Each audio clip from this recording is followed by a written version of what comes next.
I'm here with Dick Moore. He is a 20-year veteran of being a headmaster at a school.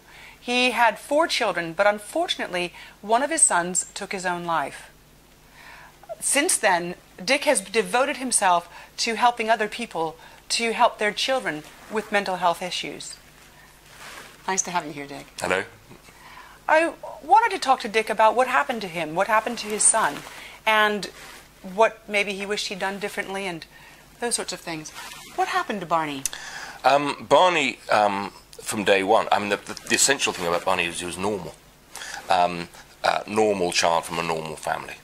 And within those sort of range of normal, he was, I guess, he suffered with hindsight with a degree of social anxiety. He met his normal developmental targets, but he always found sleepovers difficult, standing up in front of other people. He was always shy and embarrassed. And his schools he went to were lovely, they were gentle, and yet when he entered adolescence, that became a real problem for him.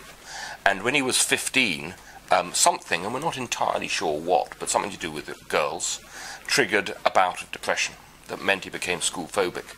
However, he got over that, went back, did his A-levels, fell in love, had a very successful gap year, went off to university. But when he got to university, he realised that actually being amongst groups was something he found very difficult, even if he was extremely popular, had, good rugby player, good taste in music, food, clothes. Active in life. Normal bloke, yeah, good guy. And very popular, known as the gnome, because he was always there smiling and never saying very much. But when he went to university, he did make an effort to create his own friendship group. But he actually once said to his mother how difficult he found it feeling apart. So he was always on the outside, he felt. And so what he did, recognizing that, he fixated on his girlfriend. And she became the most important thing in his life. And when she fully understandably said, whoa, this is too intense, and the relationship ended, Barney couldn't cope. And after 6 weeks of trying to get her back, he lost all hope, and he took his own life. Looking back at it, are there things that you wish you'd done differently? Maybe when he was 15 and he had that first round of depression, or... Neither my wife nor I think that there is any value in looking back. Could we have done things differently? Yeah, of course, we could all do things differently as a parent. Could we have been better parents? Yeah, we could have been better parents, just as all of us can be better parents. Would we be better parents were we to have the same time again? I don't know, because that was us when we were that age. So it's not helpful looking back. Were there any key moments that we could have done things differently? We would have done a lot of little things differently. But key moments, I suppose, a fortnight before he died, he was sectioned, he was in the Priory, and they lifted his section. Should we have insisted on him remaining in the Priory? He would have been alive for longer. But did it cross your mind to have Yes, it did, and we felt that actually, was this just, would we achieve anything? He had stated it was just achieving nothing, and we didn't know that it would. Did we really think that he was going to take his own life? We thought it was possible, but we thought he was a manipulative so-and-so, and therefore we felt that this was probably him being manipulative. But we also felt, and this is key, that actually Barney was 21. But even if he'd been 15, when people become adolescent, they become their own people. And whatever we do as parents, however we are, whether we are good parents or bad parents, and all those bits in between, that actually we can't change our children to be what we want them to be. We wanted Barney to be confident, sure of himself, but he wasn't. And that was the way things are. So to a point, whilst we look back and think, well, perhaps if his schools had taught him to be more emotionally resilient from day one, it could have been a different outcome, and I believe it could. However, could we have changed the course? Possibly, but what's done is done. Barney made his decision. It's a decision we deeply regret, but that's the way it is. What do you think parents should do if they're wondering about their own children and they have a depressed child?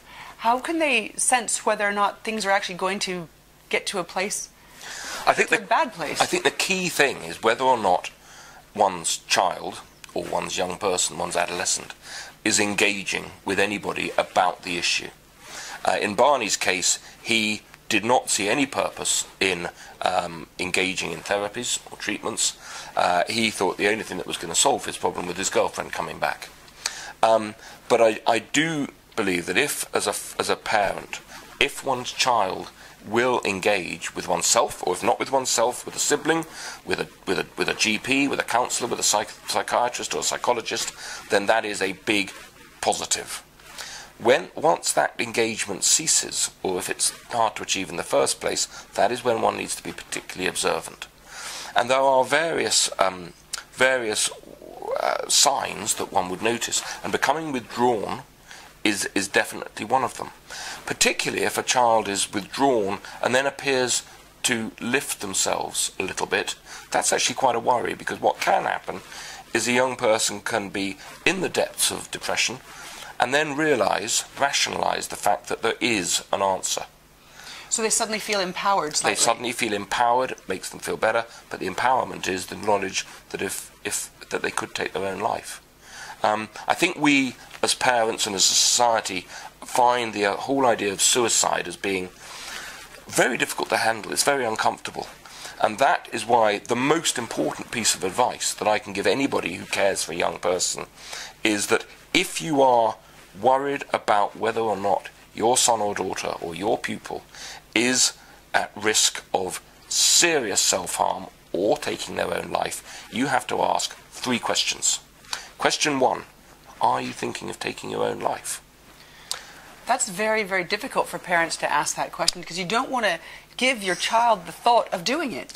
It's not as though one is saying, do you want an ice cream? And putting the idea, oh yes, that would be nice. It is far more profound and serious than that. This is wisdom that comes from psychologists and psychiatrists. It is now established that these questions have to be asked. And if you don't feel confident or comfortable, you won't feel comfortable, but if you do not feel confident that you can ask these questions, then you have to be sure that somebody else has. So the first question, are you thinking of taking your own life? And if the answer to that is anything other than no, then, so it could just be a shrug, then you go into the second question, which is, do you have a plan? And if they say, well, yeah, I do, I'm going to do this or do that, then... Or I've thought of doing this or thought of doing that. Yeah. More than think, well, I just would like to go to sleep and not wake up. But if they say, actually, there's a main road that I know that I can step in front of a lorry, then you need to ask the third question, which is, what's keeping you safe? What does that... That means, what is stopping you from carrying out your plan? And the normal answers would be fear, or what my mum and dad would feel, or things like that. But actually, sometimes the answer might be nothing. And in that case, obviously, you need to take imminent and urgent action without letting the child out of your sight.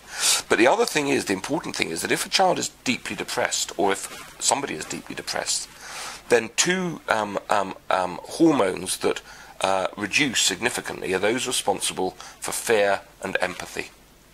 And if you lose fear and empathy, perhaps the biggest 2 safeguards against suicide have gone.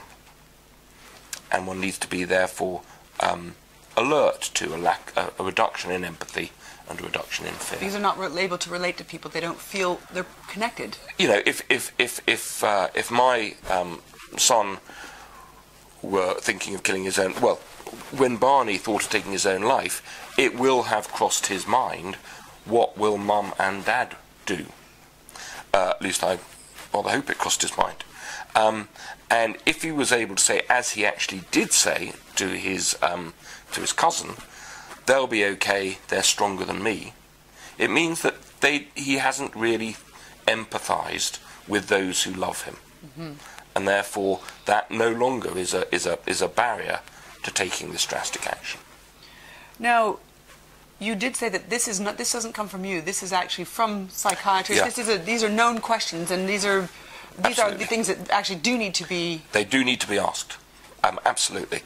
Youth mental health first aid is part of their teaching, and it is an established requirement that those questions are asked. And when I talk to staff in schools, I have to say to them, these are questions that if you are concerned, if you are unable to ask them yourself because you do not feel able to do so, then it is your obligation to ensure that somebody else asks them.